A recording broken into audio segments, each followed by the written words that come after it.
எல்லாம் முழங்கால் படியிட்டு அல்லது இருக்கிற இடத்துல உங்கள் தலைகளை மாத்திரம் தாழ்த்தி ஒரு சின்ன ஜெபம் பண்ணுங்க. எங்கள் இரக்கத்தில் ஐஸ்வர்யமுள்ள தேவனே, எங்கள் வாயின் வார்த்தைகளும் இருதயத்தின் தியானமும் கர்த்தருடைய சமூகத்திலே பிரியமாயிருப்பதாக. கர்த்தராகிய தேவன் உம்முடைய பிள்ளைகளோட என்ன பேச வேண்டும் என்று சித்தம் வைத்திருக்கிறீரோ அந்த சித்தத்தை நிறைவேற்றுவீராக. நீ செய்ய நினைத்த காரியங்கள் தடையில்லாமல் இந்த வருஷத்திலே நிறைவேறுவதாக. கர்த்தருடைய கரத்தில் எல்லாவற்றையும் தாழ்த்தி ஒப்பு கொடுத்து ஜெபிக்கிறேன் எங்கள் பிதாவே, ஆமென். இன்னைக்கு நான் உங்களுக்கு சொல்ல போறது ஒரு பெரிய சொற்பொழிவு அல்ல, ஒரு பிரசங்கம் அல்ல.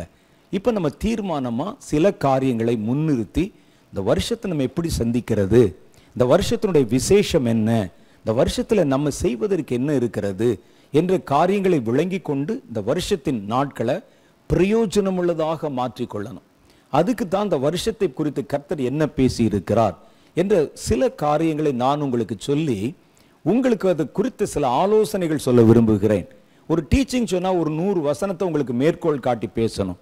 இது அப்படி இல்லை.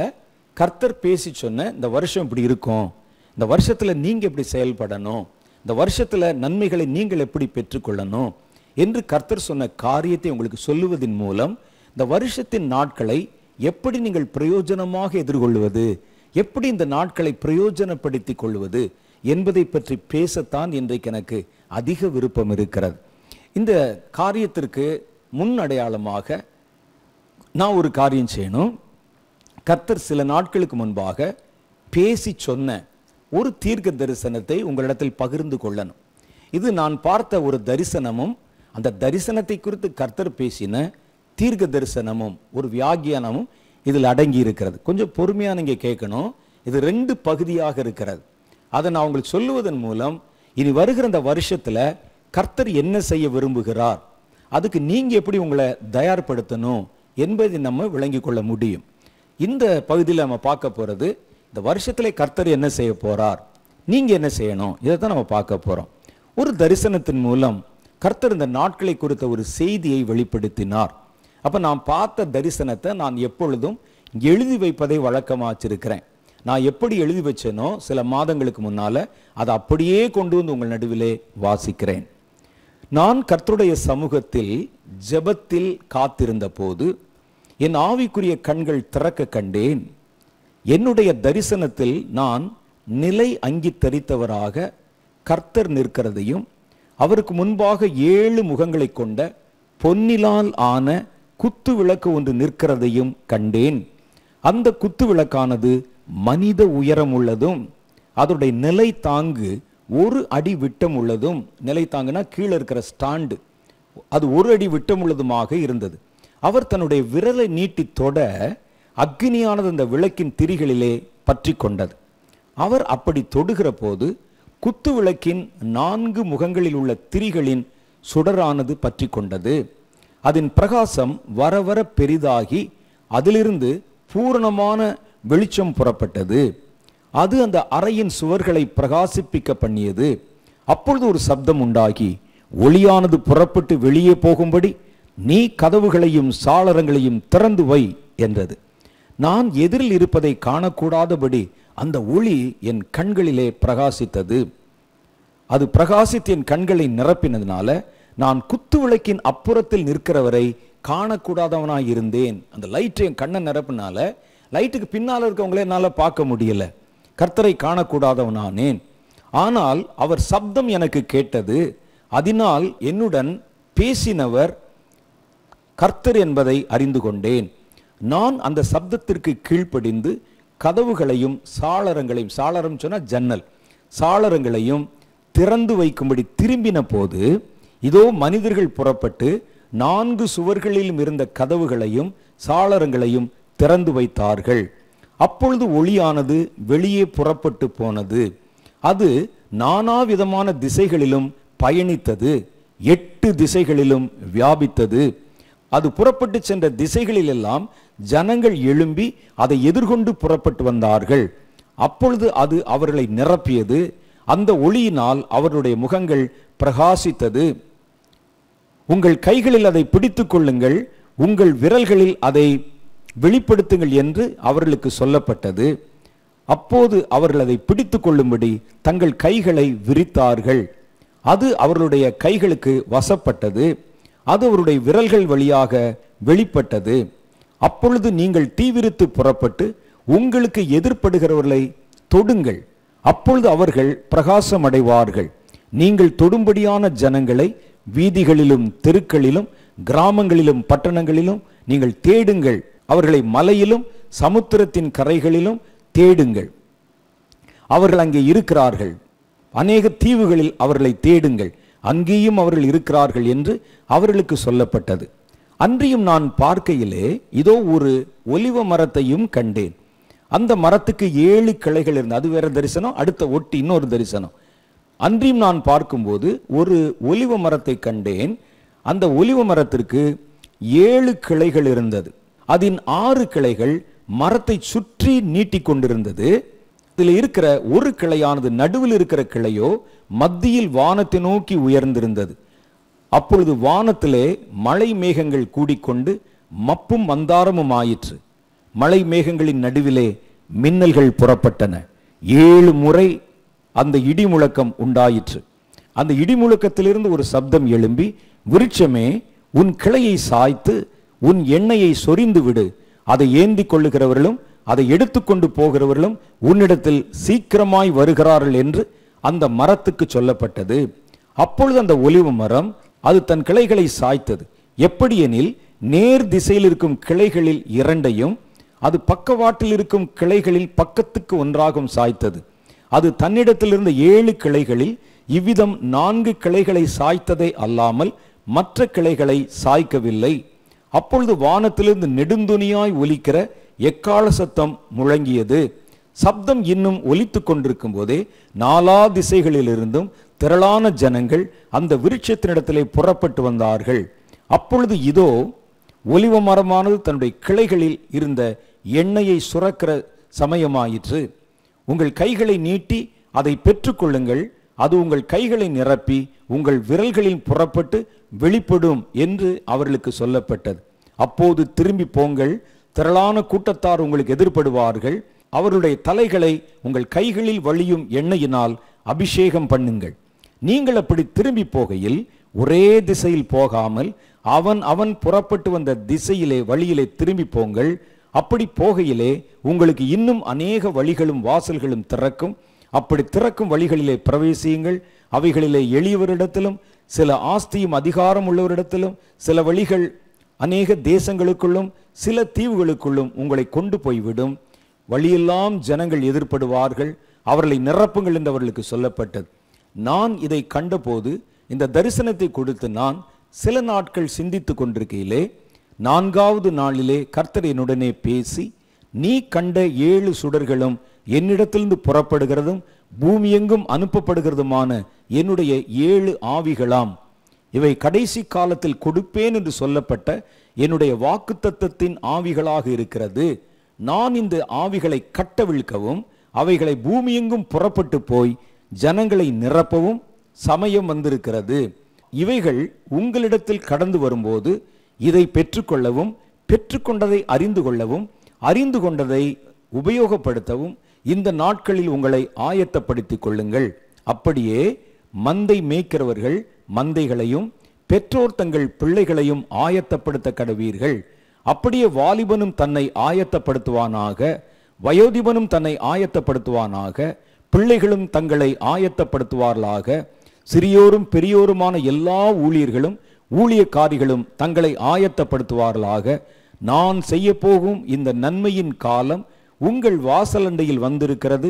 எந்த நேரத்திலும் அது கட்டவிழ்க்கப்படும். அது தூங்குகிற கண்ணீரை தவிர்த்து அது அங்கே விழிப்புடன் காத்திருக்கிற கண்ணீருடைய பாத்திரங்களை நிரப்பும். முதலிலே 4, பின்னர் தாமதித்து 2, இன்னும் தாமதித்து 1 கட்டவிழ்க்கப்படும். எனவே ஆயத்தப்படுங்கள் என்று கர்த்தர் உரைத்தார். இந்த தரிசனம் தான் கர்த்தர் கொடுத்த ஒரு தரிசனம். ஒரு பெரிய ஒரு குத்து விளக்கு இருக்குது. குத்து விளக்கு பின்னால நிலை அங்கி தரித்தவராக வெளிப்படுத்தும் விசேஷத்தில் பார்க்குறோம். இயேசு அங்கே நின்று கொண்டிருக்கிறார். அந்த குத்து விளக்கில் 7 முகம் இருக்குது. அந்த 7 முகத்தில் அதில் நல்ல திரி போட்டு வச்சிருக்கு. கர்த்தர் அதை பார்த்து தன்னுடைய விரல்களை நீட்டும் போது அந்த திரிகளிலே சுடர்களிலே தீ பிடிக்குது. 4 சுடர்கள் மாத்திரம் முதல்ல பற்ற வைக்கப்படுகிறது.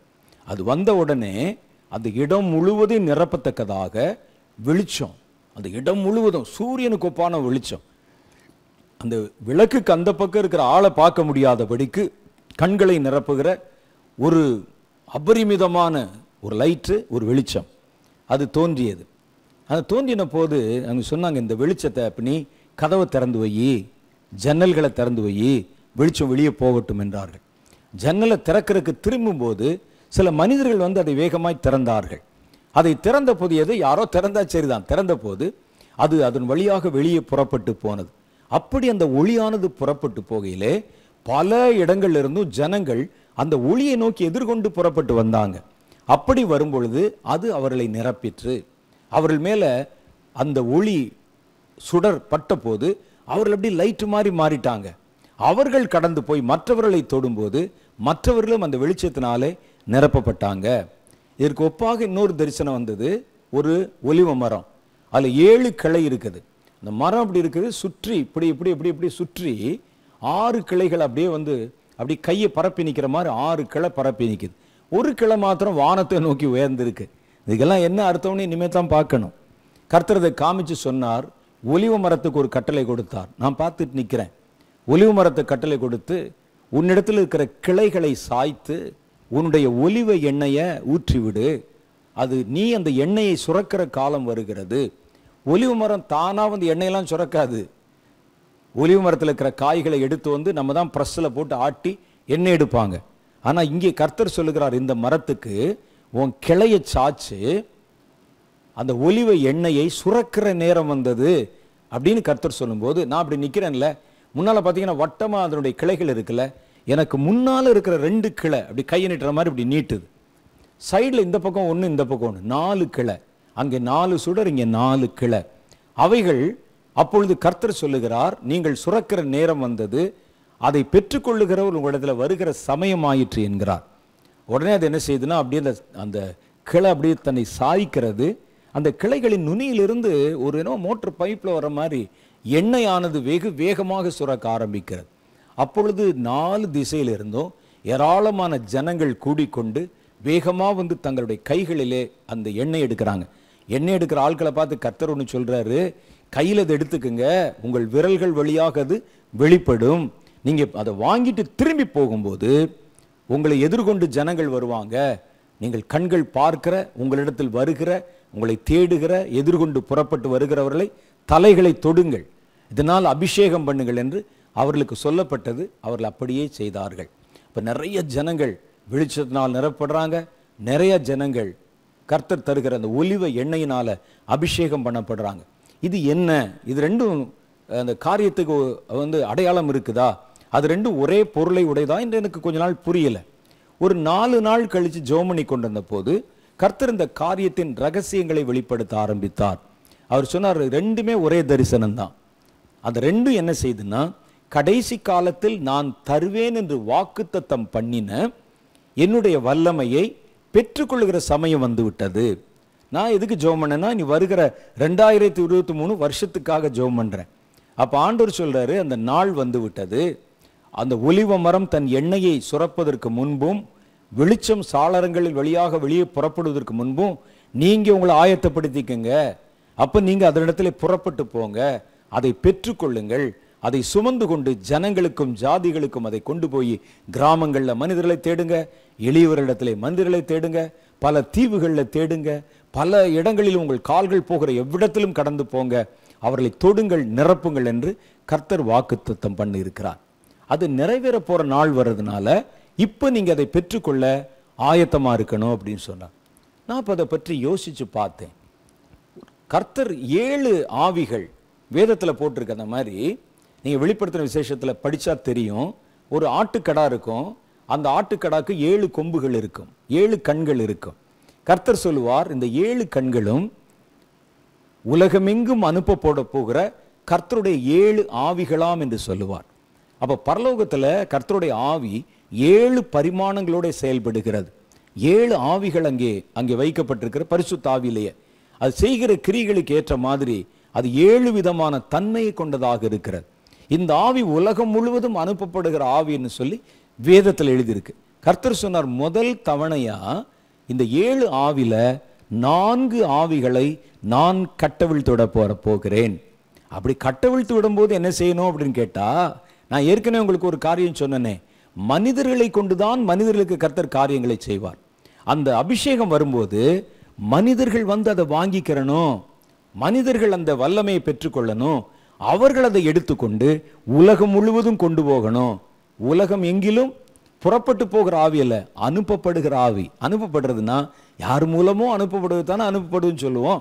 அப்போ அந்த பரிசுத்த ஆவி, கர்த்தருடைய ஆவி, அபிஷேகம், 7 கண்களை குறித்து சொல்லப்பட்ட அந்த வார்த்தை என்ன சொல்லுதுன்னா, அது கர்த்தரிடத்திலிருந்து புறப்படுகிற 7 ஆவிகளாம். கர்த்தரிடத்திலிருந்து பூமி எங்கும் அனுப்பப்படுகிறதுனா யாரோ ஒரு ஆள் மூலம் அனுப்பப்படணும், தபால் மூலம் அனுப்புங்கன்னு சொல்றோம். அப்ப அது அனுப்பப்படுவதற்கு கர்த்தர் மனிதர்களை தேடுகிறார். அப்ப இந்த வருஷம் கர்த்தருடைய வல்லமை வெளிப்பட போகிற ஒரு வருஷம். நான் அதை பற்றி யோசித்தேன். என்ன சொல்றாங்க கர்த்தர் சொல்லும்போது, கடைசி காலத்தில் நடக்கும் நான் சொன்ன என் வாக்குத்தத்தங்கள் நிறைவேறுகிற காலம். இதை நல்லா நம்ம அந்த தரிசனத்தை யோசிச்சு பார்த்தா நமக்கு என்ன புரியுதுன்னா, இது 4மே ஏதோ ஒரு அபிஷேகத்தை குறிப்பதாக எனக்கு தெரிகிறது. வெளிச்சம்னாலும் அபிஷேகம்தான், எண்ணெயினாலும் அபிஷேகம்தான். அப்ப அபிஷேகம் அது வாக்குத்தத்தம் பண்ணப்பட்டிருக்கணும், அது இனி வருகிற கடைசி நாட்களுக்காக வைக்கப்பட்டிருக்கணும். அப்போ அந்த மாதிரி என்ன காரியம் வைக்கப்பட்டிருக்கிறது என்று யோசித்த போது ஒரு 4 அபிஷேகங்களை நான் கண்டுபிடித்தேன். அவைகள் கடைசி காலத்துக்காக வைக்கப்பட்டிருக்கிறது. சில அபிஷேகம் நேரடியாக சொல்லப்பட்டிருக்கிறது. சில அபிஷேகத்தை நீங்க நல்லா நுணுக்கமாக கவனிச்சு பார்த்தா தான் அந்த அனாயிண்டிங் பற்றி நம்ம அறிந்து கொள்ள முடியும். இப்ப பாருங்க, அந்த அபிஷேகத்தை பற்றி நான் உங்களுக்கு சொல்ல போறேன். இந்த அபிஷேகத்தை தான் ஒலிவ மரம் தன் கிளைகளை சாய்த்து இந்த வருஷத்துல அல்லது இனி வருகிற நாட்கள்ல அது பூமிக்கு சுரக்க போகிறது. இந்த அபிஷேகத்தை தான் அந்த விளக்கினுடைய ஒளியானது பூமி எங்கும் பரவ வைக்க போகிறது. அதை பெற்றுக்கொள்ளுகிறவர்கள் ஆயத்தப்படுத்துவதற்கு தான் கர்த்தர் வருஷத்தின் முதல் நாள்ல உங்களிடத்தில் இந்த வார்த்தைகளை சொல்ல சொல்லி நான் பேசி கொண்டிருக்கிறேன்.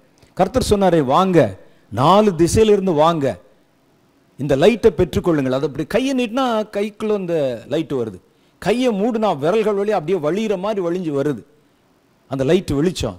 அதை எடுத்துக்கொண்டு போங்கள், போகிற எல்லார் மேல கையை வைங்க, நிரப்புங்கன்னு சொல்லி கர்த்தர் சொன்ன வார்த்தையை பார்த்தேன். இந்த பக்கம் பார்த்தீங்கன்னா ஒலிவ மரம் எண்ணெயை சுரக்குது. எண்ணெயை கையில பிடிச்சிக்க, அதை எடுத்துக்கொண்டு போகிற இடத்துல பார்க்கிறவன் தலையிலெல்லாம் வை, நான் அவர்களை நிரப்புவேன் என்று கர்த்தர் சொல்லுகிறார். அவர்கள் உன்னிடத்தில் வருவார்கள் ஜனங்கள். அப்ப இது ஒரு ஆயத்தப்படுகிற ஒரு வருஷம். இது தேவனுடைய பிள்ளைகளுக்காக சொல்லப்படுகிற செய்தி. இந்த கடைசி நாட்கள்ல இந்த 2023 ஒரு மிக முக்கியமான ஒரு வருஷம். கர்த்தர் வாக்குத்தத்தம் பண்ணின கடைசி காலத்தின் ஆவிகளை, அபிஷேகத்தை கட்டவிழ்த்து விட போகிறார். அவர் கட்டவிழ்த்து விடும்போது பெற்றுக்கொள்ளுகிறவன் இருக்கணும், அதுதான் ரொம்ப முக்கியம். கர்த்தர் சொல்ற இந்த வருஷத்துல அது நடக்க போகுது அல்லது சீக்கிரமே அது நடக்க போகிறது. அப்ப நீங்க ஆயத்தமா இருக்கணும். நீங்க கையை கட்டிட்டு வேடிக்கை பார்த்துட்டு இருந்தா அந்த மரம் தன் கிளையை சாய்க்கும் போது பெற்றுக்கொள்ளுகிறவன் இல்லாவிட்டால் அதிலிருந்து அந்த எண்ணெய் சுரக்காது. சுரந்தாலும் அது வேஸ்டா போயிடும். வெளிச்சத்தை அங்கே உலகம் முழுவதும் பரப்புவதற்கு சாளரங்கள் திறக்கப்பட்டால் அதை பெற்றுக்கொள்ளுகிறவன் எதிர்கொண்டு வரணும். அப்பதான் அது உலகம் முழுவதும் அனுப்பப்படுகிற ஆவியாக இருக்கும். அப்ப நான் இதை பற்றி யோசித்த போது, கடைசி நாட்கள்ல கர்த்தர் வாக்குத்தத்தம் பண்ணின ஆவிகள் என்னென்ன என்பதை பற்றி நான் கொஞ்சம் உட்கார்ந்து யோசித்து பார்த்தேன். அதுதான் இந்த வருஷத்தில் கட்டவிழ்த்து விடப்பட போகிறது, சபைகளை நிரப்ப போகிறது, ஜனங்களை தொட போகிறது, ஜனங்களை அபிஷேகம் பண்ண போகிறதுன்னு நான் அதை தேடி கண்டுபிடித்த போது முதல்ல என்னுடைய கண்களில் பட்டது இந்த வசனம். அது யோவேல் தீர்க்கதரிசியின் புத்தகம் 2வது அதிகாரம் 28, 29 ஆகிய வசனங்களில் சொல்லப்பட்டிருக்கிறது.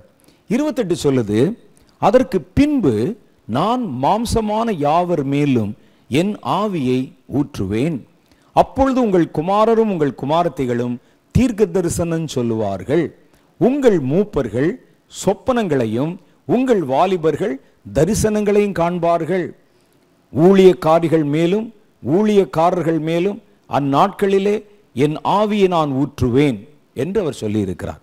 இதே வசனத்தை அப்போஸ்தலர் புத்தகத்தில் அப்போஸ்தலர்கள் எடுத்து சொல்லும்போது மேலதிகமாய் ஒரு விபரத்தையும் சேர்த்து சொல்லுகிறார்கள். அதுல அப்போஸ்தலர் புத்தகம் 2வது அதிகாரம் 17வது வசனத்தில் சொல்லும்போது அங்கே அந்நாட்களில் என்று சொல்லப்பட்டிருக்கிறது. இங்கே கடைசி நாட்களில் மாம்சமான யாவர் மேலும் என் ஆவியை ஊற்றுவேன், அப்பொழுது உங்கள் குமாரரும் குமாரத்திகளும் தீர்க்க தரிசனம் சொல்லுவார்கள், வாலிபர்கள் தரிசனங்களை காண்பார்கள், உங்கள் மூப்பர் சொப்பனங்களை காண்பார்கள். இது ஒரு வாக்கு தத்தம். என்னுடைய ஊழியக்காரர்கள் எல்லார் மேலும் அந்த நாட்களில் என் ஆவியை ஊற்றுவேன், அப்பொழுது அவர்களும் தீர்க்க தரிசனம் சொல்லுவார்கள் என்று சொல்லப்பட்டிருக்கிறது. ரொம்ப ஆச்சரியமான ஒரு காரியம்.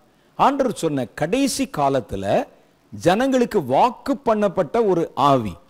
அந்த ஆவி என்னன்னா ஒரு ப்ராஃபட்டிக் ஸ்பிரிட், தீர்க்க தரிசனம் சொல்லும் ஆவி. அந்த ஆவி ஜனங்கள் மேல நிரப்பும் போது ஒன்னு குமாரர்கள் குமாரத்திகளுடைய நாவை திறக்க வைத்து தீர்க்க தரிசனம் உரைக்க வைக்கும், வாலிபருடைய கண்களை திறக்க வைத்து தரிசனம் காண வைக்கும், மூப்பருடைய கண்களை திறக்க வைத்து அவர்களை சொப்பனம் காண வைக்கும். ஊழியக்காரர்கள் எல்லார் மேலும் ஊற்றப்படும் போது அவர்கள் ஆவியிலே நிறைந்து தீர்க்க தரிசனம் சொல்ல போறாங்க.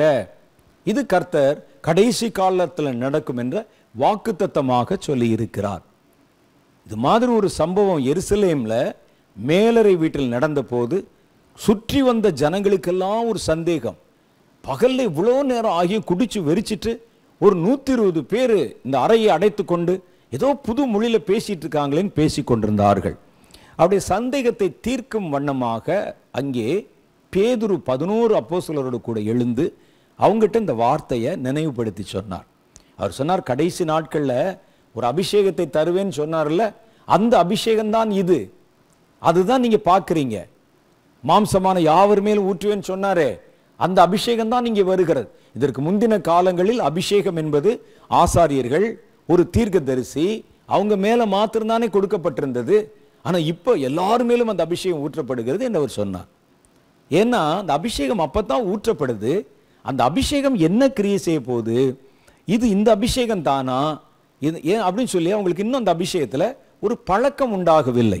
அந்த அபிஷேகம் என்ன கிரியை செய்ய போகுதுன்னு. அதனால் அவர் யோவேல் சொன்ன அந்த அபிஷேகம் இதுதானோ என்று நினைத்து அவர் சொன்னார். ஆனா உண்மையில பார்த்தீங்கன்னா அவர் சொன்ன அந்த அபிஷேகம் அது அல்ல. ஏன்னா அவர்கள் பெற்றுக்கொண்ட நாட்கள்ல அவர்கள் மேல் ஊற்றப்பட்ட அபிஷேகத்துல 9 வரங்கள் இருந்தது. சிலருக்கு குணமாக்குகிற வரமும், சிலருக்கு ஆவிகளை பகுத்து அறிகிற வரமும், வசனத்தை பகுத்து போதிக்கிற வரமும், பாஷைகளை பேசுவதும், பாஷைகளுக்கு வியாக்கியானம் சொல்லுவதும் என்று 9 வரங்கள் இருந்தது. ஆனா யோவேல் சொன்ன அந்த அபிஷேகத்துல ஒரே ஒரு வரம் தான் இருந்தது. அது தீர்க்க தரிசன வரம். அதை தாண்டி அந்த அபிஷேகம் வேறு எந்த கிரியும் செய்வதாக சொல்லப்படவில்லை. ஆனா இவர்கள் பெற்றுக்கொண்ட முதல் நூற்றாண்டில் பெற்றுக்கொண்ட அபிஷேகம் அப்படி இல்லை. கட்டவிழ்க்கும் 9 கனிகள் இருக்கும், நவ கனிகள் இருக்கும், 9 விதமான அந்த வரங்கள் இருக்கும், வல்லமைகள் இருக்கும். அதுல ஒண்ணுதான் தீர்க்க தரிசனமாக இருந்தது. ஆனா இங்கே யோவேல் சொன்ன இந்த அபிஷேகத்துல முழுவதுமே தீர்க்க தரிசனமாக இருக்கிறது. அப்ப இந்த ஸ்பிரிட்டுக்கு பேரு ப்ராஃபட்டிக் ஸ்பிரிட், ஒரு தீர்க்க தரிசன ஆவி. இந்த ஆவியை கர்த்தர் கடைசி காலத்திலே வெளிப்பட பண்ணுவதற்கு வைத்திருக்கிறார். இந்த ஆவிக்கு மிக முக்கியமான எழுப்புதல்ல ஒரு பங்கு இருக்கிறது. கர்த்தருடைய கடைசி கால வருகையில இந்த ஆவிக்கும், இந்த ஆவி மனிதர்கள் மூலம் செய்கிற கிரியைக்கும் ஒரு நேரடி ஒரு தொடர்பு இருக்கு. அது ரொம்ப முக்கியமானது. ஏன் அப்படின்னு சொன்னா, கர்த்தர் பூமிக்கு இறங்கி வரும்போதெல்லாம் அவருக்கு வழியை ஆயத்தப்படுத்த அவருக்கு முன்பாக புறப்பட்டு போகிற ஒரு ஃபோர் ரன்னர் வேணும், ஒரு முன்னோடி மனிதன் வேணும். வேதம் அப்படித்தான் சொல்லு, கர்த்தருக்கு வழியை ஆயத்தப்படுத்துங்கள் என்று வனாந்திரத்திலே கூப்பிடுவருடைய சப்தம் உண்டாயிற்று என்று யோவான் ஸ்நானகனை பற்றி சொல்லப்பட்டிருக்கிறது. அவர் போய் என்ன செய்வாராம், கர்த்தர் வர்றதுக்கு முன்னால பூமியிலே அவர் செய்வதற்கான வேலை செய்வதற்கான இடம், அவர் நடப்பதற்கான இடம், அவர் எங்கெங்கெல்லாம் பணி செய்ய போறாரோ அந்த இடத்தெல்லாம் அவர் ஆயத்தப்படுத்தி வைக்க வேண்டும். கர்த்தருக்கு வழி ஆயத்தப்படுத்துங்கள் என்று சொல்லுகிற ஒரு மனிதனை முன்னால் அனுப்பினாங்க. அந்த மனிதன் ஒரு தீர்க்கதரிசியாக இருந்தான். அப்ப கர்த்தர் பூமிக்கு வர்றதுக்கு முன்னாலே எல்லாம் ஒரு தீர்க்கதரிசிகள் எழும்பி கர்த்தருக்கு வழியை ஆயத்தப்படுத்தி வைக்கணும். முதல் முறை கர்த்தர் பூமிக்கு வந்தபோது ஒரு குறிப்பிட்ட தேசத்துல, கலிலேயாவையும் அதை சுற்றி இருக்கிற பகுதிகளில் அவர் ஊழியத்தை நிறைவேற்றி எருசலேமிலே சிலுவையில் அறையப்பட்டு அவர் பரத்துக்கு ஏறி போய் முதல் கட்ட வேலையை முடித்தார். அப்போ அவருடைய நடக்கக்கூடிய இடம், அவர் கிரியை செய்கிற இடம், அவர் ஆக்டிவேட் ஆகிற இடமெல்லாம் ஒரு சின்ன பகுதி தான். அந்த பகுதியை மாத்திரம் ஆயத்தப்படுத்துவதற்கு ஒரு தீர்க்கதரிசி அங்கே போதுமானவனாக இருந்தான். இரண்டாவது முறை கர்த்தர் வரப்போகிறார் பூமியில். அவர் வரும்போது அவருடைய வருகை ஒரு முனை தொடங்கி பூமியின் மறுமுனை வரைக்கும் இருக்குமா. எல்லா இடத்திலும் அவருடைய வருகை இருக்குமா. எல்லா நேரத்திலும், சாயங்காலம், இரவு, பகல். என்ன பார்த்தா பூமியில் உங்களுக்கு தெரியும், இங்கே இருட்டாக இருக்கும், வேறொரு நாட்டில் வெளிச்சமாக இருக்கும். எல்லா இடத்துலையும் ஒரே நேரத்தில் இயேசுனுடைய வருகை நடக்கும். அப்போ இயேசுனுடைய வருகை இங்கே நடந்தால், முதல் முறை இயேசு வந்த பொழுது வெறும் 33 வருஷம் நம்ம நடுவில் தங்கி போனார். அதற்கு ஒரு ஆளுடைய ஊழியம், ஒரு தீர்க்கதரிசியின் ஊழியம் வந்து பாதைகளை செவ்வைப்படுத்தினது போதுமானதாக இருந்தது. ஆனால் இந்த முறை இயேசு வரும்போது இயேசு மாத்திரம் வரல, ஒரு பெரிய படையே சேர்ந்து வருகிறது. பாருங்க, முதல் முறை இயேசு வந்தப்போ தனியாக வந்தார், வேற யாருமே வரல. ஆனால் இரண்டாவது வருகை பற்றி வேதம் சொல்லும்போது அவர் பிரதான தூதனுடைய எக்கால சத்தத்தோடும் நிறைந்த தூதர்களுடைய சேனைகளோடும் பரிசுத்தவான்களோடும் அவர் பூமிக்கு திரும்ப வருவார். வந்த இயேசு 3 வருஷம் வேலை செய்ய போறதில்ல, 1000 வருடம் தங்க போகிறார் இந்த பூமியில. அப்ப இந்த பூமியை கர்த்தர் தங்குவதற்கு ஏற்ற இடமாக மாற்றுவதற்கு தீர்க்கதரிசிகளை தான் கர்த்தர் பயன்படுத்த போகிறார். அப்ப இவர்கள் இந்த கடைசி காலத்துல எழுப்பப்படணும். அதற்கு ஒரு ஆவி இருக்கிறது, அதற்கு ஒரு அபிஷேகம் இருக்கிறது. அது கர்த்தரிடத்திலிருந்து புறப்படுகிற 7 ஆவிகளில் ஒன்றாக இருக்கிறது. பூமி எங்கும் அனுப்பப்படுகிற ஆவிகளில் ஒன்றாக இருக்கிறது. அது தீர்க்க தரிசன ஆவி. பர்டிகுலரா சொல்றாங்களே, கடைசி நாட்கள்ல தான் கொடுப்பேன்னு சொல்றாங்களே. அப்ப நாம் வாழ்கிற இந்த நாட்கள் தான் கடைசி நாட்கள். அப்ப கர்த்தர் சொன்ன இந்த அபிஷேக வல்லமை, இந்த ஆவி ஜனங்களை நிரப்பி திரளான ஒரு கூட்டத்தை கர்த்தருக்கு பாதையை செவ்வை பண்ணுவதற்காக அவர்களை எழுப்ப போகிறது. அது எழுப்புதல்ல ஒரு பெரிய அங்கமாக இருக்க போகிறது. இந்த அழைப்பு யார் யாருக்கெல்லாம் கொடுக்கப்படுது பாருங்க. குமாரர்கள், குமாரத்திகள், குழந்தைகள், சின்ன பிள்ளைங்க, வாலிபர்கள், கொஞ்சம் பெருசா வளர்ந்த வாலிபர்கள், மூப்பர்கள், வயசானவங்க, எல்லா ஊழியக்காரர்கள் மேலும் கிடைக்கிறது.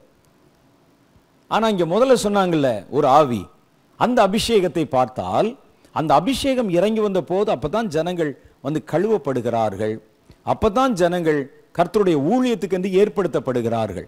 ஆனா இந்த ஆவி பாருங்க, ஏற்கனவே ஊழியத்துக்கு ஏற்படுத்தப்பட்டவர்கள் மேல மேலதிகமாய் ஊற்றப்படுகிற ஒரு ஆவியாக இருக்கிறது. அதான் அந்த வசனம் சொல்லுது, என்னுடைய ஊழியக்காரர் மேலும் ஊழியக்காரிகள் மேலும் என் ஆவியை ஊற்றுவேன். ஊழியக்காரனா அப்ப நிச்சயம் அவன் அபிஷேகம் பண்ணப்பட்டிருக்கணும் இல்ல. வேதம் சொல்லுகிற, வேதம் ஏற்றுக்கொள்ளுகிற ஊழியக்காரனா இருந்தா கண்டிப்பா அவன் ஆவியில் அபிஷேகம் பண்ணப்பட்டிருக்கணும் இல்ல. அவன் தான் ஏற்கனவே அபிஷேகம் பண்ணப்பட்டிருக்கிறானே. அவன் மேல உபரியாக மேலதிகமாக வேறொரு அபிஷேகத்தை கர்த்தர் வாக்கு பண்ணி இருக்கிறார். இந்த அபிஷேகம் தான் ஒரு கிளையிலிருந்து அங்கே நெய்யாய் சொரிய போகிறது.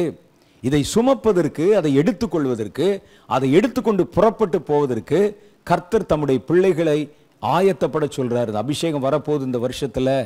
அது இந்த வருஷத்துலயான்னு தெரியல, ஆனா சமீபத்தில் வரப்போகுது. ஒருவேளை இந்த மாசத்திலே வரலாம், நாளைக்கே வரலாம், யாருக்கு தெரியும். நீங்கள் ஆயத்தப்படுங்கள் என்று சொல்லி கர்த்தர் சொல்லி இருக்கிறார்.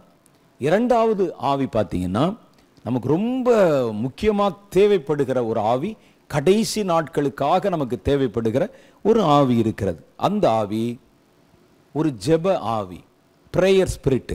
நம்ம தான் ஜெபம் பண்றோமே நீங்க சொல்லுவீங்க, ஆனா இது அல்ல. அந்த ஆவி வரும்போது நீங்க பண்ற ஜெபமே வித்தியாசமா இருக்கும், அது வேற மாதிரி இருக்கும். அந்த ஆவியானவர் முழுவதும் ஒரு மனிதனை அப்படியே வந்து பொறுப்பெடுத்து கொண்டு அவனை ஜெபிக்க வைப்பார். அந்த ஜெபந்தான் பரலோகத்தில் விலை மதிப்பற்ற ஜெபமாக புறப்பட்டு போகும். அந்த அபிஷேகம் இந்த கடைசி நாட்களில் வரப்போகுது. ஏன் அது கடைசி நாளில் வரணும் என்றால், அதற்கு நான் ஒரு ஆதார வசனத்தை சொல்லுகிறேன். லூக்கா சுவிசேஷம் 21வது அதிகாரம் 35, 36 ஆகிய வசனங்களில் ஒரு காரியம் நமக்கு சொல்லப்பட்டிருக்கிறது. பூமி எங்கும் குடியிருக்கிற அனைவர் மேலும் அந்த நாள் ஒரு கண்ணியை போல வரும். ஆகையால் கடைசி நாட்களான இந்த நாட்களில் இனி சம்பவிக்க போகிற இவைகளுக்கெல்லாம் நீங்கள் தப்பி மனுஷகுமாரனுக்கு முன்பாக நிற்க பாத்திரவான்களாய் எண்ணப்படுவதற்கு எப்பொழுதும் ஜெபம் பண்ணி விழித்திருங்கள் என்றார். அப்ப கடைசி காலத்துல கர்த்தருடைய நாமம் தரிக்கப்பட்ட ஜனங்களை தப்புவிக்க வேண்டும் என்று கர்த்தருடைய மனசுல ஒரு திட்டம் இருக்கு. அவர்களை எப்படி தப்புவிக்கணும்னு சொன்னா ஜெபம் பண்ண வைத்து தக்க வைக்கணும் அவங்கள. அப்ப அதுக்கு அவர்கள் மேல அந்த கடைசி நாட்கள்ல ஒரு விசேஷமான ஜெப ஆவி ஊற்றப்படணும். இப்ப நீங்க பாக்குறீங்களே, நம்ம எல்லாரும் தான் ஜெபம் பண்றோம், அந்த ஆவி இல்லை. இப்ப நம்ம சொல்றோமே கடைசி நாட்கள்ல ஒரு தீர்க்க தரிசன ஆவி கொடுக்கப்படுகிறதுன்னு, ஏன் அதுக்கு முன்னால தீர்க்க தரிசனம் சொல்லப்படலையா? இப்ப கடைசி நாட்கள்ல ஊற்றப்படுகிற ஆவி என்பது தீர்க்க தரிசன ஆவியினுடைய முழுமை பெற்ற விஸ்வரூப வடிவம். அது கொஞ்சம் கொஞ்சம் அப்படி இல்லை, அதான் முழுசா ப்ராஃபஸினா என்ன அப்பதான் நீங்க பார்ப்பீங்க. இப்பெல்லாம் விட்டு விட்டா சொல்றேன், அப்படி இல்லை, இனிமே தான் நீங்க அதனுடைய முழு வடிவத்தை பார்ப்பீர்கள். அதே மாதிரி தான் இப்ப நம்ம ஜெபம் பண்றோம், எல்லா இடத்துலையும் சாப்பாட்டுக்கு ஜெபம் பண்றோம், எழுப்புதலுக்கு ஜெபம் பண்றோம், சர்ச்சில் ஜெபம் பண்றோம், எல்லாத்துக்கும் ஜெபம் பண்றோம். நாம இப்ப பண்ணுகிற ஜெபம் அல்ல, நமக்கே தெரியும், நல்லா கண்ணீர் விட்டு ஜெபம் பண்ணா கூட அந்த ஜெபம் மேல கூரை வரைக்கும் தாண்ட மாட்டேங்குது. ஆனா கடைசி நாட்கள்ல கர்த்தருடைய நாமம் தரிக்கப்பட்ட பிள்ளைகளை கர்த்தர் காத்து வைக்க போகிறார். இதை பற்றிலாம் நான் நிறைய காரியங்கள் சொல்லி இருக்கிறேன். எழுப்புதல் வரும் பொழுது, எழுப்புதலை ஒட்டி ஒரு உபத்திரவ காலம் வரும், 7 வருஷம் உபத்திரவ காலம் வரும். அந்த உபத்திரவ காலத்துல ஒரு கூட்டம் ஜனங்கள் கர்த்தருக்கென்று மீதியாய் வைக்கப்படுவார்கள். கர்த்தர் திரும்பி பூமிக்கு வரும்போது அவர்களைத்தான் தன்னுடைய குடிமக்களாக வைத்து கர்த்தர் ஆளுமை செய்வார். இந்த ஒரு கூட்டம் ஆட்கள் இருக்காங்க பாருங்க, இவர்களுக்கு என்ன வேணும்னா ஜெப ஆவி, எக்ஸ்ட்ரீமா ஜெபம் பண்ற ஜெப ஆவி வேணும். அந்த ஜெப ஆவி அவர்கள் மேல இருந்தா தான் இவைகளுக்கெல்லாம் அவர்கள் தப்பி மனுஷகுமாரன் வரும்பொழுது எதிர் நிற்க. பார்த்தீங்களா, பூமியில இயேசு வரும் பொழுது நம்ம நினைக்கிறோம் அந்த 7 வருஷ காலத்துல எல்லார் கையிலையும் முத்திரை போடப்பட்டு, எல்லாருடைய நெற்றியிலும் முத்திரை போடப்பட்டு எல்லாருமே கெட்டு போயிடுவாங்க, கர்த்தர் வரும்பொழுது ஒருவன் கூட இருக்க மாட்டான் நம்ம நினைச்சிட்டு இருக்கிறோம். ஆனா வேதம் சொல்லுது, ஒரு கூட்டம் பேரு கர்த்தர் மறுபடியும் இந்த பூமிக்கு திரும்பி வரும்போது, அவர் வரும்போது அவரை எதிர்கொண்டு போகத்தக்கதாக ஒரு கூட்டம் பேர் மிச்சமா இருப்பாங்க என்பதை அந்த வசனம் நமக்கு சுட்டி காமிக்குது. அப்படி ஒரு கூட்டம் இருக்கணும்னா அவர்களுக்கு ஒரு அனாயிண்டிங் தேவைப்படுது. அந்த அபிஷேகம் ஜெப அபிஷேகமா இருக்கிறது. அந்த ஜெபம் என்பது இன்றைக்கு நம்ம செய்யப்படுகிற இந்த ஜெபத்தினுடைய வடிவம் அல்ல, அது ஜெபத்தினுடைய உச்சகட்ட வடிவம். அப்ப ஆவியானவர் அந்த ஜெபத்தை செய்யும்படி மனிதர்களை நிரப்பி, அவர்கள் பலவீனப்பட்ட நேரத்தில் கூட அவர்களை ஒரு வல்லமையான ஜெபத்தை செய்ய வைக்க போகிறார். இந்த ஜெபத்தினால் காக்கப்பட்ட ஜனங்கள் தான் கர்த்தர் வரும்பொழுது இவைகள் எல்லாம் சம்பவிக்கும் போது நம்ம பார்க்கிறோம், மனுஷகுமாரன் வரும்பொழுது அவரை எதிர்கொள்ள பாத்திரவான்களாய் நிற்பாங்க. பூமியில கஷ்டங்கள் வந்தது, துன்பங்கள் வந்தது, அந்தி கிறிஸ்துவுடைய நெருக்கம் வந்தது, பல போராட்டங்கள் வந்தது. எல்லாவற்றுக்கும் நடுவிலும் விசுவாசத்தை இழந்து விடாம இவைகளுக்கெல்லாம் நாங்கள் தப்பி மனுஷகுமாரன் வரும்பொழுது எதிர்கொள்ள நிற்கிறோம் நாங்க. அந்த கூட்டத்துக்கு பேர் தான் மீதமாய் வைக்கப்பட்ட கூட்டம். அவர்களுக்கு என்ன தேவைப்படுதுன்னா ஒரு ஜெப ஆவி தேவைப்படுது. இந்த கடைசி காலத்துல வருகிற எழுப்புதல தான் கர்த்தருக்கென்று மிச்சமாய் வைக்கப்படுகிற கூட்டத்தார் பிறப்பார்கள் என்று சொல்லி இருக்கிறோம். இவர்களுக்கு கொடுப்பதற்கான அபிஷேக ஆவியை உங்கள் கைகளில் நீங்கள் பெற்றுக்கொள்ளணும். எழுப்புதல் காலத்துல இவர்கள் மேலே உங்களுடைய கைகளை வைக்கும் போது இந்த ஜெப ஆவி அவர்களை பரிபூர்ணமாக நிரப்பும். அந்த ஆவியை கர்த்தர் இந்த காலத்துல கட்டவிழ்த்து விட போகிறார். ஒலிவ மரம் தன் கிளையை சாய்க்க போகிறது, ஜெப ஆவி இறங்கி வர போகிறது. ஒலிவ மரம் தன்னுடைய கிளையை சாய்க்க போகிறது. அந்த உன்னதமான அந்த தீர்க்க தரிசன ஆவி, கடைசி காலத்தின் வாக்குத்தத்த ஆவி இறங்கி வரப்போகுது அப்படின்னு கர்த்தர் சொல்றார். மூணாவது ஒரு காரியம், நான் ஏன் வேகமா சொல்றேன்னா இதை பற்றியெல்லாம் நான் ஏற்கனவே நிறைய உங்களுக்கு பேசி இருக்கிறேன். இனி நம்ம சந்திக்கும் போது மேலதிகமான விவரங்களை ஒன்றொன்றாக நான் சொல்லுவேன். நான் கண்டுபிடிச்ச ஆவியில மூணாவது ஆவி என்னன்னு கேட்டீங்கன்னா யுத்த ஆவி, யுத்த அபிஷேகம். சண்டை போடுறதுக்குன்னு ஒரு அபிஷேகம் இருக்கு, உங்களுக்கு தெரியுமா? நம்ம நினைப்பீங்க இல்ல அந்நிய பாஷை பேசத்தானே அபிஷேகம் இருக்குது, பிசாசு துரத்தை தானே அபிஷேகம் இருக்குன்னு சொல்லுவீங்க. யுத்தம் செய்வதற்கு ஒரு அபிஷேகம் இருக்கிறது. சிம்சோன் மேல் அந்த ஆவி இறங்கின போது அவன் யுத்தம் செய்தான் என்று வேதம் சொல்லுது. ஒரு ஆவி, அது சிம்சோனுடைய உண்மையான பலம் இல்லை. நம்ம நினைக்கிறோம் சிம்சோனுடைய உண்மையான பலம் என்று நினைக்கிறோம். கர்த்தருடைய கட்டளையை மீறின போது அதே சிம்சோன் தான், அதே கைதான், அதே கால் தான், அவனுக்கு எதிரிகளை எதிர்க்க முடியல, யுத்தம் பண்ண முடியல. அவனை யுத்தம் பண்ண வைத்தது ஒரு அபிஷேகம், ஒரு ஆவி. கர்த்தர் தம்முடைய ஜனங்களை பாதுகாவல் செய்வதற்காக சிம்சோனை கர்த்தர் தெரிந்து கொண்டு அவன் மேல ஒரு ஆவியை ஊற்றினார். அந்த ஆவி யுத்தம் செய்கிற ஆவி. அந்த ஆவி அவன் மேல இறங்கின போது எவ்வளவு சங்கிலிகளை கட்டியிருந்தாலும் அது நெருப்பிலே பட்ட நூல் போல தெரித்து விழுந்ததுன்னு வேதம் சொல்லுது. 3000 பேரை ஒரே ஆளா நின்று அடிச்சானா, அடித்து கொன்றான். அதெல்லாம் சிம்சோனுடைய சொந்த பலம் இல்லை. நம்ம நினைக்கிறோம் சிம்சோன் எவ்வளவு பெரிய ஹீரோ பாருங்க, 3000 பேரை அடிச்சான்னு. அதே சிம்சோன் தான் மாவரைக்கிற காட்சியில பார்க்கிறோம். அபிஷேகம் உள்ள சிம்சோன் எதிரிகளை எதிர்த்தான். அபிஷேகம் இல்லாத சிம்சோன் அடிமையாக மாவரைத்து கொண்டிருந்தான். அப்ப அவனை செயல்பட வைத்தது யாருன்னா ஒரு ஆவி, ஒரு அபிஷேகம். அது கர்த்தரிடத்திலிருந்து புறப்படுகிற ஒரு ஆவி. அந்த ஆவி யுத்தம் செய்கிற ஆவி. அந்த நாட்கள்ல அது மாம்சத்தோட யுத்தம் பண்ணினது.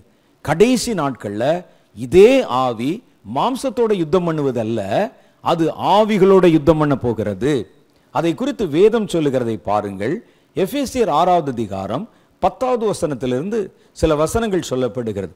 கடைசியாக என் சகோதரரே, கர்த்தரிலும் அவருடைய சத்துவத்தின் வல்லமையிலும் பலப்படுங்கள்.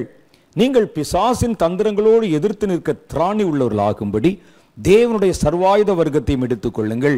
ஏனெனில் மாம்சத்தோடும் இரத்தத்தோடும் அல்ல, துரைத்தனங்களோடும் அதிகாரங்களோடும் பிரபஞ்சத்தின் அந்தகார லோகாதிபதிகளின் ஆவிகளோடும் வானமண்டலங்களில் உள்ள பொல்லாத ஆவிகளின் சேனைகளோடும் உங்களுக்கு போராட்டம் உண்டு. அவர் சொல்றாரு, ஒரு காலத்தில் இந்த அபிஷேகம் இறங்கின போது கர்த்தருடைய ஜனங்களை எதிர்த்த மாம்சத்தோட சண்டை போட்டது, மனிதர்களோட சண்டை போட்டது, எதிரிகளோட சண்டை போட்டது. இப்ப அதே அபிஷேகம் தான் மாம்சத்தோடும் இரத்தத்தோடும் சண்டை போட போறதில்ல. அதிகாரங்கள் பண்ணுகிற ஆவி, துரைத்தனங்கள் பண்ணுகிற ஆவி, வானமண்டலத்தின் பொல்லாத ஆவி, பிசாசின் சேனைகளோட யுத்தம் செய்ய போகிறது. எப்ப யுத்தம் செய்ய போகுது? அடுத்த வசனம் சொல்லுது, ஆகவே தீங்கு நாளிலே அவைகளை நீங்கள் எதிர்க்கவும், தீங்கு நாளிலே சகலத்தை நீங்கள் செய்து முடித்தவர்களால் நிற்கவும். அப்ப இந்த யுத்தம் எப்ப நடக்க போகுதுன்னா தீங்கு நாட்கள்ல நடக்க போகுதாம். கடைசி காலம் நம்ம சொல்றோமே, அதற்கு வேறொரு வார்த்தை இருக்கிறது. கடைசி காலம் என்பது தீமைகள் நிறைந்த தீங்கு நாட்கள். ஆண்டவர் சொன்னாரு, உலக தோற்றம் முதற்கொண்டு இதுவரை நடந்திராத தீமை அந்த நாட்களிலே நடக்கும் என்று கடைசி காலத்தை பற்றி பேசி இருக்கிறார். அப்ப இந்த தீங்கு நாள்ல தான் ஒரு ஆவிகளோட மனிதர்கள் சண்டை போடுகிற ஒரு காலம் வருகிறது. வானமண்டலத்திலிருந்து ஆளுமை செய்கிற ஆவி, பூமியிலே அந்தகார லோகாதிபதிகளின் ஆவி, மனிதர்களுக்கு பின்னால் இருந்து கிரியை செய்கிற ஆவி, அதிகார வர்க்கத்துக்கு பின்னால் இருந்து கிரியை செய்கிற ஆவி. அந்த ஆவியோட யாரும் சண்டை போட்டதில்லை, மனிதர்களோட தான் நம்ம இதுவரைக்கும் சண்டை போட்டிருக்கிறோம். கர்த்தர் ஒரு காலம் வருகிறது. இந்த காலத்தில் நீங்க என்ன செய்ய போறீங்கன்னா யுத்தம் பண்ண போறீங்க. யாரோட? மனுஷனோட அல்ல, மாம்சத்தோட அல்ல, இரத்தத்தோட அல்ல. அதிகாரங்கள், துரைத்தனங்கள், அந்தகார லோகாதிபதிகள், வானமண்டலத்தின் பொல்லாத ஆவிகள், ஆகாயத்தின் அதிகார பிரபுக்கள், இவைகளோட உங்களுக்கு போராட்டம் உண்டு அப்படின்னு சொல்றார். அப்ப இந்த அபிஷேகம் கடைசி நாள்ல வரும். அதான் சொல்றார், எப்ப எதிர்க்க போறீங்க? தீங்கு நாளிலே. தீங்கு நாள் என்று சொல்லப்படுகிற கடைசி நாள்ல இந்த அபிஷேகம் மனிதர்களுக்கு வாக்கு பண்ணப்பட்டிருக்கிறது. எபேசியர் காலத்துல, எபேசியர் சபைக்கே அந்த நாட்கள்லயே அவர்கள் இந்த அபிஷேகத்தை சொல்லி ஆயத்தப்படுத்தி வச்சிருக்கிறாங்க. பவுல் போன்றவர்கள் அந்த அபிஷேகம் இறங்கி வரப்போது தீங்கு நாள்ல தான் அதனுடைய உக்கிரம், அதனுடைய வேகம், அதனுடைய கிரியை வெளிப்பட போகிறது. ஒரு கூட்டம் மனிதர்களை இந்த அபிஷேகம் நிரப்பி அவர்களை யுத்தம் செய்ய வைக்க போகிறது. அது நம்ம கையில் இருக்கிற பல காரியங்களை யுத்த கருவிகளாக மாற்றுகிற ஒரு கலையை நம்ம பார்க்கிறோம். ஆச்சரியமா இருக்குது. அது என்ன செய்யுமா பாருங்க, சில ஆயுதங்களை பற்றி அந்த இடத்துல சொல்லப்பட்டிருக்கிறது. சத்தியம் என்னும் ஒரு கச்சை, நீதி என்னும் மார்க்கவசம், சமாதானம் என்னும் பாதரட்சை, பொல்லாங்க நீயும் அக்னியஸ்திரங்களை அவித்து போடத்தக்கதாக விசுவாசம் என்னும் கேடகம். நமக்கு இப்போ விசுவாசம் தெரியும், சத்தியம் தெரியும், சமாதானம் தெரியும். இந்த சமாதானம் என்றால் என்னன்னு தெரியும், அது ஒரு குணம். சத்தியம்னா என்னன்னு தெரியும், உண்மை. அதுக்கப்புறம் மூணாவது பாருங்க, விசுவாசம்னா என்னன்னு தெரியும், ஒரு நம்பிக்கை. இதை மூணையும் எப்படி ஆயுதமாய் பயன்படுத்தணும் உங்களுக்கு தெரியுமா? சமாதானத்தை வச்சு எப்படி நம்ம ஜெயிக்கிறதுன்னு தெரியுமா உங்களுக்கு? அதை எப்படி ஒரு சண்டை கருவியாக உபயோகப்படுத்தணும் தெரியுமா? சொல்றாரே, சர்வாயுத வர்க்கத்தை தரித்து கொள்ளுங்கள். நீதி எப்படி அதை மார்க்கவசமாக பயன்படுத்தணும் உங்களுக்கு தெரியுமா? அதைத்தான் அந்த ஆவி உங்களுக்கு கற்றுக் கொடுக்கும். இப்போ நம்ம சத்தியம் என்றால் ஏதோ சத்தியம் பண்றது, உண்மை பேசுவது நம்ம நினைக்கிறோம். பேசுற ஒரு உண்மையை எப்படி ஆயுதமாய் பயன்படுத்த முடியும்? அதை பட்டயம் என்றல்லவா சொல்லி இருக்கிறது. ரட்சணியம் என்னும் ஒரு தலைச்சீராவையும் தேவ வசனமாகிய ஆவியின் பட்டயத்தையும் கையில் எடுத்துக் கொள்ளுங்கள். இப்பெல்லாம் பார்த்தீங்கன்னா அது வேறு விதமான பயன்பாட்டுக்கு பயன்படுத்தப்படுகிறது. இந்த ஆவியானவர் வந்த உடனே இது எல்லாவற்றையும் ஆயத்தமாய் பயன்படுத்துகிற, ஆயுதமாய் பயன்படுத்துகிற ஒரு யுத்த கலையை உங்களுக்கு கற்பிப்பார். சத்தியத்தை வச்சு எப்படி பிசாசை துரத்துறது, நீதியை வைத்து எப்படி உங்களை தற்காத்துக் கொள்வது, சமாதானத்தை வைத்து எப்படி நடப்பது, அக்னிஸ்தரங்களை அவிக்கத்தக்கதாக விசுவாசத்தை எப்படி கேடகமாக பயன்படுத்துவது. இப்ப நமக்கு விசுவாசம்னா நம்பிக்கை, அவ்வளவுதான் தெரியும் நமக்கு. அதை எப்படி ஆயத்தமாய் பயன்படுத்துவது யார் சொல்லி தருவா? வேதம் சொல்லுது. அந்த அபிஷேகம் உங்களுக்கு அதை கற்றுக் கொடுக்கும். நீங்கள் கர்த்தரால் பெற்றுக்கொண்ட அபிஷேகம் மெய்யானதாய் இருக்கிறது. அது உங்களுக்கு கற்றுக் கொடுத்ததுல, கற்பித்ததுல நிலைத்து நிறுங்கள் என்று வேதம் சொல்லுது. அப்ப முதல் அபிஷேகம் ஒரு தீர்க்க தரிசன அபிஷேகம். இரண்டாவது அபிஷேகம் ஜெப அபிஷேகம். எல்லாரும் ஜெபம் பண்றாங்க. இப்ப இல்ல, இது இல்ல, இது எக்ஸ்ட்ரீமா ஜெபம் பண்ண வைக்கும், வேற மாதிரி இருக்கும். இப்ப எல்லாரும் நிறைய பேர் தீர்க்க தரிசனம் சொல்றாங்களே, இது இல்ல. இனி வருகிற தீர்க்க தரிசன ஆவி ராஜ்யங்களை குறித்தும் ராஜாக்களை குறித்தும் மேலான தீர்க்க தரிசனங்களை வெளிப்பட வைக்கும். அப்படிப்பட்ட காரியத்தை செய்ய ஒரு அபிஷேகம். அதே மாதிரி மூணாவது அபிஷேகம் பாருங்க, யுத்த அபிஷேகம். இப்ப நாமளா சும்மா வரிந்து கட்டி கொண்டு சாத்தானை கட்டுகிறேன், சாத்தானை துரத்துகிறேன் நம்ம சொல்றோம். பாருங்க, கையை நீட்டி நம்ம துரத்துறோம். சிலர் தரிசனத்தில் சொல்லுவாங்க சாத்தானை வெட்டிட்டேன்னு சொல்ல, சாத்தான் செத்துட்டானா? இல்லை, அவன் அங்கே தானே இருக்கிறான். ஏன்னா அந்த யுத்த அபிஷேகம் இன்னும் இறங்கி வரல. நீங்கள் செய்ய போகிற முழுமையான யுத்தம் இனிமேல் தான் வரப்போகிறது. இனிமேல் தான் ஒலிவ மரம் தன்னுடைய கிளையை சாய்க்க போகிறது. இனிமேல் தான் அந்த கர்த்தர் வைத்திருக்கிற 7 முகங்கள் கொண்ட குத்து விளக்கில் நெருப்பு ஏற்றப்பட போகிறது.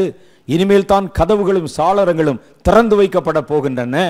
அதை நீங்க உங்களுடைய கையில் எடுத்துக்கொண்டு தேசம் முழுவதிலும் அனுப்பப்படுகிற ஆவியை கொண்டு போகிற ஒரு வேலையை செய்ய போறீங்க. இதுக்கு தான் இந்த வருஷத்துக்கு நம்ம ஆயத்தப்படுறோம். நாலாவது ஒரு அபிஷேகம் இருக்கிறது. இந்த அபிஷேகம் என்னன்னா சுவிசேஷ அபிஷேகம். சுவிசேஷம் அறிவிக்கத்தானே செய்கிறோம். இப்போ பாருங்க, நம்ம எல்லாருமே எந்த அபிஷேகம் பெற்றிருந்தாலும் நம்ம சுவிசேஷம் அறிவித்து கொண்டிருக்கிறோம். ஒரு மந்தை மேய்ப்பர், ஒரு பாஸ்டர் அபிஷேகம் பண்ணியிருப்பார், அவர் செய்வார். ஆனால் இதெல்லாம் தாண்டி சுவிசேஷ அபிஷேகம் என்று ஒன்று இருக்கிறது. இந்த அபிஷேகம் வெளிப்படும் போது தான் செத்தவன் கூட உயிர் பெற்று எழப்போகிறான். இந்த அபிஷேகம் கிரியை செஞ்சாதான் இயேசு இந்த உலகத்தில் வாழ்ந்த போது என்னெல்லாம் செய்தாரோ அதெல்லாம் செய்கிற சுவிசேஷங்கள் எழும்ப போறாங்க. அதுதான் கடைசி நாளில் நடக்கும். ஏன் கடைசி நாளில் நடக்கும்னு சொல்றேன்னா, மத்தேயு சுவிசேஷம் 24:14 சொல்லுகிறது, ராஜ்யத்தின் இந்த சுவிசேஷம் பூலோகம் எங்கிலும் உள்ள சகல ஜாதிகளுக்கும் சாட்சியாக பிரசங்கிக்கப்படும், அப்பொழுது முடிவு வரும் என்று எழுதியிருக்கு. அப்ப முடிவு காலத்துல செய்யப்பட போகிற ஒரு பெரிய ஊழியம் சுவிசேஷ ஊழியம். இந்த ஊழியத்திற்காக கர்த்தர் ஒரு விசேஷித்த அபிஷேகத்தை வைத்திருக்கிறார். இப்ப நம்ம சுவிசேஷம் அறிவிக்கிறோம், எங்கொன்றும் அங்கொன்றுமாக ஏதோ சில அற்புதங்கள் நடக்குது. தலைவலி குணமாகுது, காய்ச்சல் குணமாகுது, இவ்வளவுதான் நம்ம பார்க்கிறோம். ஆனா இதை தாண்டி உண்மையான சுவிசேஷர்களை தாங்கக்கூடிய ஒரு சுவிசேஷ அபிஷேகம் இருக்கிறது. கர்த்தருடைய வேதத்துல அந்த அபிஷேகம் நமக்கு அடையாளம் காட்டப்பட்டிருக்கிறது. ஏசாயா தீர்க்கதரிசியின் புஸ்தகம் 61வது அதிகாரம் 2வது வசனத்துல சொல்லப்பட்டிருக்கிற அந்த ஆவியை நீங்க பார்த்தீங்கன்னா, இந்த ஆவிக்கு பேர் தான் சுவிசேஷ ஆவி. இந்த ஆவி என்னென்னலாம் செய்து பாருங்க. நான் வாசிக்கிறேன், ஏசாயா 61:1 வாசிக்கிறேன். கர்த்தராகிய தேவனுடைய ஆவியானவர் என் மேல் இருக்கிறார். என் மேல ஒரு ஆவியானவர் இருக்கிறார். சிறுமைப்பட்டவர்களுக்கு சுவிசேஷத்தை அறிவிக்க கர்த்தர் என்னை அபிஷேகம் பண்ணினார். ஒரு சுவிசேஷகனாகவே என்னை அபிஷேகம் பண்ணினார். இப்ப பாருங்க, இன்னைக்கு அநேகர் நம்மளா எடுத்துக்கொண்டு புறப்பட்டு போறோம். இருதயம் நொறுங்குண்டவர்களுக்கு காயங்கட்டுதலையும், சிறைப்பட்டவர்களுக்கு விடுதலையும், கட்டுண்டவர்களுக்கு கட்டவிழ்த்தலை கூறவும், கர்த்தருடைய அனுக்கிரக வருஷத்தையும் நம்முடைய தேவனுடைய நீதியை சரிக்கட்டும் நாளை கூறவும், துயரப்பட்ட அனைவரையும் ஆறுதல் செய்கவும், சீயோனிலே துயரப்பட்டவர்களை சீர்படுத்தவும், அவர்களுக்கு சாம்பலுக்கு பதிலாக சிங்காரத்தையும், துயரத்துக்கு பதிலாக ஆனந்த தைலத்தையும், ஒடுங்கின ஆவிக்கு பதிலாக துதியின் உடையும் கொடுக்கவும் அவர் என்னை அனுப்பினார். இந்த ஆவி ஒரு ஆளுக்குள்ள இருந்ததுன்னா கட்டப்பட்டவனை விடுதலை செய்யணும், செத்தவனை உயிரோடு எழுப்பணும். இது ஆவி யார் மேல இருந்ததாக சொல்லப்படுகிறது? கர்த்தராகிய இயேசுவின் மேல இந்த ஆவி இருந்தது. அப்போஸ்தலர் புஸ்தகம் 10வது அதிகாரம் 38 படிச்சு பாருங்க. நசரேயனாகிய இயேசுவை தேவன் பரிசுத்த ஆவியினாலும் வல்லமையினாலும் அபிஷேகம் பண்ணினார். தேவன் அவருடனே கூட இருந்தபடியினாலே அவர் நன்மை செய்கிறவராகவும் பிசாசின் அகப்பட்ட யாவரையும் குணமாக்குகிறவராகவும் சுற்றி தெரிந்தார். இயேசு இந்த உலகத்தில் செய்த ஊழியத்தினுடைய நாட்கள் 3.5 வருஷம்தான். ஆனா வேதம் சொல்றது, யோவான் சொல்றாரு, இயேசு செய்த இன்னும் வேறு பல அற்புதங்களும் உண்டு, அவைகளை எழுத புகுந்தால் எழுதப்படுகிற புஸ்தகங்களுடைய எண்ணிக்கை உலகம் கொள்ளாது என்று அறிந்திருக்கிறேன் என்று சொல்லுகிறார். அப்ப அவ்வளவு அற்புதங்களை செய்ததனுடைய ரகசியம் என்னன்னு கேட்டா, கர்த்தராகிய தேவனுடைய ஆவியானவர் என்மேல் இருக்கிறார், அவர் சிறுமைப்பட்டவர்களுக்கு சுவிசேஷம் அறிவிக்க அனுப்பினார். இனி ஒரு காலம் வருகிறது, ஒரு கூட்டம் புதிய ஆவியினால் நிரப்பப்பட்ட சுவிசேஷர்கள் புறப்பட போறாங்க.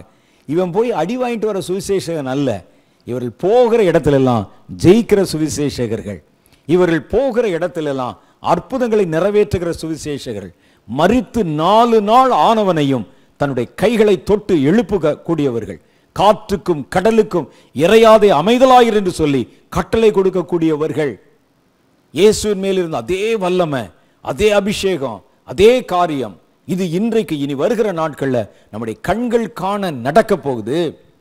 நம்ம பலருக்கு என்ன ஒரு கேள்வி இருக்குன்னா, ஒரு காலத்துல வேத புஸ்தகத்துல போட்டிருக்கே, அவர் தொட்டவர்கள் எல்லாம் சுகமானாங்களே, காது கேட்கல, காதை தொட்டா காது திறந்துருது, நாக்க தொட்டா பேசி விடுகிறான், பிறவிலை குருடனாயிருக்கிறவன் கண்ணில் கையை வச்சா கண் திறந்துருது, மரித்து போனவனை பாடையில கொண்டாடுறாங்க, பாடையை தொட்டா செத்தவன் எழுந்து விடுகிறான். ஏன் இந்த ஊழியக்காரர்களுக்கு இப்ப செய்ய முடியல?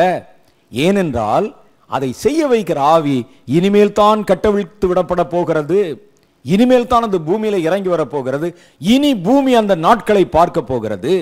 இயேசு பரலோகத்துக்கு எடுத்துக்கொள்ளப்படுவதற்கு முன்னால ஒரு காரியம் சொன்னார், என்னை விசுவாசிக்கிறவன் நான் செய்கிற இதே காரியங்களை தானும் செய்வான், இதை காட்டிலும் மேலான காரியங்களையும் செய்வான் என்றார். அந்த தலைமுறையை கர்த்தர் எழுப்புவார். இது கடைசி காலத்தில் சுவிசேஷம் அறிவிக்கிறதுனால இயற்கைக்கு மேற்பட்ட, அதிகாரங்களுக்கு மேற்பட்ட, அந்தி கிறிஸ்துவனுடைய ஆளுமைக்கு மேற்பட்ட அற்புதங்களால கர்த்தருடைய ராஜ்யத்தை ஸ்தாபிக்கணும். அப்ப 4 ஆவி கடைசி காலத்துல செயல்பட வேண்டியதும் வாக்குத்தத்தம் பண்ணப்பட்டதும் 4 ஆவி, இது நம்ம பார்த்துருக்கிறோம். இன்னும் ஒரு 3 அபிஷேகம் இருக்குது, அது என்னன்னு நமக்கு தெரியல. அது தன் தலையை சாய்க்கும் போது கர்த்தர் அதனுடைய ரகசியத்தை நமக்கு வெளிப்படுத்துவார். அப்ப இந்த 4 அபிஷேகம் என்னன்னு கேட்டீங்கன்னா, 1 தீர்க்க தரிசன ஆவி, 2வது ஜெப ஆவி, 3வது சுவிசேஷ ஆவி, 4வது யுத்தம் செய்கிற ஆவி. இந்த ஆவிகளை இது வரைக்கும் வாக்கு பண்ணி இருக்கிறாங்க. அந்த ஆவிகளை குறித்து நம்ம பிரசங்கம் கூட பண்ணி இருக்கிறோம். ஆனா இனிமேல் தான் அந்த ஆவி கட்டவிழ்த்து விடப்பட்டு அந்த ஆவியினுடைய முழுமை கொண்டு வரப்பட போகிறது. நம்ம நடத்தின கூட்டத்தில எல்லாம் அந்த ஆவியை பற்றி சில சமயத்தில் நம்ம பேசியிருக்கோம். அந்த நாட்களில் அந்த அபிஷேகத்துக்குள்ள நடத்தி இருக்கிறோம். ஜனங்கள் நான் பார்த்தேன், யுத்தம் பண்ணேன்னு சொல்லியிருக்கிறாங்க. அதெல்லாம் இனி வரப்போகிற ஆவியை குறித்த சாம்பிள் தான், இனிமே தான் வரப்போகுதுன்னு ஒரு ட்ரைலர் காட்டுற மாதிரி கர்த்தர் கொடுத்த அபிஷேகம் தான். இனி உண்மையான அந்த கடைசி கால வாக்குத்தத்தம் பண்ணப்பட்ட அபிஷேகங்கள் இனிமே தான் பூமியில் இறங்கி வரப்போகுது. இதுல என்னன்னா 2 காரியம் சொல்றாங்க. அந்த அபிஷேகம் கட்டவிழ்க்கப்படும் போது அதை பெற்றுக்கொள்ளுகிறவர்கள், 2வது அவர்களிடத்திலிருந்து பெற்றுக்கொள்ளுகிற திரளான கூட்டத்தார். இந்த பெற்றுக்கொள்ளுகிறவர்கள் தான் இப்ப ஆயத்தமாகணும். இந்த வருஷத்திலிருந்து கர்த்தர் இந்த காரியங்களை இங்குன்றும் அங்குன்றுமாக கட்டவிழ்க்கப்பட போகிற செய்தி நீங்க கேட்க போறீங்க. அப்ப இதை பெற்றுக்கொள்வதற்காக சபை, கர்த்தருடைய நாமத்தின் மேல் விசுவாசம் உள்ள தேவ பிள்ளைகள் இந்த அபிஷேகத்தை கர்த்தர் கட்டவிழ்க்கும் போது அதை யார் கையில, யார் தகுதியுள்ளவனா இருக்கிறானோ அவன் கையில தான் அது இறங்கும், அவனால் தான் அதை பெற்றுக்கொள்ள முடியும். இந்த ஆவிகள் வாக்குத்தத்தம் பண்ணப்பட்ட ஆவின்னு கர்த்தர் பேசி இருக்கிறார். உண்மைதான், பாருங்க வசனத்துல வாக்குத்தத்தமாக சொல்லப்பட்டிருக்கு. வாக்குத்தத்தம் என்றால் என்னன்னா, தான் செய்ய போவதை முன்பாகவே சொல்லுவது. நாளைக்கு இதை நான் செய்ய போறேன், உனக்கு நாளைக்கு இதை நான் வாங்கி தருவேன், நான் நாளைக்கு என்ன செய்ய போறேன்னா அது இப்பவே சொல்ற பேர் தான் வாக்குத்தத்தம். கடைசி காலத்திலே கர்த்தர் செய்ய போவதை முன்கூட்டியே சொன்னதுக்கு பேர் தான் வாக்குத்தத்தம். அதுல 4 ஆவி இருக்கிறது. இந்த 4 ஆவிகளும் வாக்குத்தத்தங்களாக சொல்லப்பட்டிருக்கிறது. அது நாம் வாழ்கிற இந்த காலத்துல, ஒருவேளை இந்த வருஷத்துல கட்டவிழ்த்து விடப்பட போவதற்கு காலம் சமீபமாயிற்றுன்னு கர்த்தர் சொல்லி இருக்கிறார். அப்போ வாக்குத்தத்தத்தை சுதந்திரித்து கொள்ளணும்னா நாம் நம்மை ஆயத்தப்படுத்தி கொள்ளணும். வாக்குத்தத்தத்தை சுதந்திரிக்கணும்னா நம்ம என்ன செய்யணும்? ஒரே ஒரு காரியத்தை மாத்திரம் பார்த்துட்டு நம்ம இந்த நேரத்தை நிறைவு செய்ய போகிறோம்.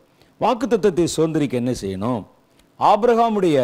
ஆபிரகாமுக்கு சொல்லப்பட்ட வாக்குத்தத்தத்தை அவர் எப்படி சுதந்திரித்தார் என்பதை குறித்து வேதம் சொல்லுகிறது. உன் சந்ததி இவ்வளவா இருக்கும் என்று சொல்லப்பட்டபடியே தான் அநேக ஜாதிகளுக்கு தகப்பனாவதை நம்புவதற்கு ஏதுவில்லாதிருந்தும் அதை நம்பிக்கையோட விசுவாசித்தான். ஒரு வாக்குத்தத்தத்தை பெற்றுக்கொள்கிற ஆபிரகாமை கர்த்தர் அழைத்தார். அவருக்கு 100 வயசுக்கு மேலே ஆகுது, 100 வயசு ஆகுது. அவரை பார்த்து சொல்லுகிறார், 75 வயசு உள்ள ஒரு இடத்துல உனக்கு ஒரு சந்ததி பிறக்குன்னு சொல்றார். நம்புவதற்கே வழி இல்லை. ஆனால் கர்த்தர் சொன்ன வாக்குத்தத்தத்தை அவர் சுதந்திரித்துக் கொண்டார். எப்போ? 25 வருஷத்துக்கு பிறகு. அவர் எப்படி சுதந்திரிப்பதற்கு என்ன செய்தார்? அவர் விசுவாசிகளின் தகப்பன் என்று நம்ம சொல்றோம்.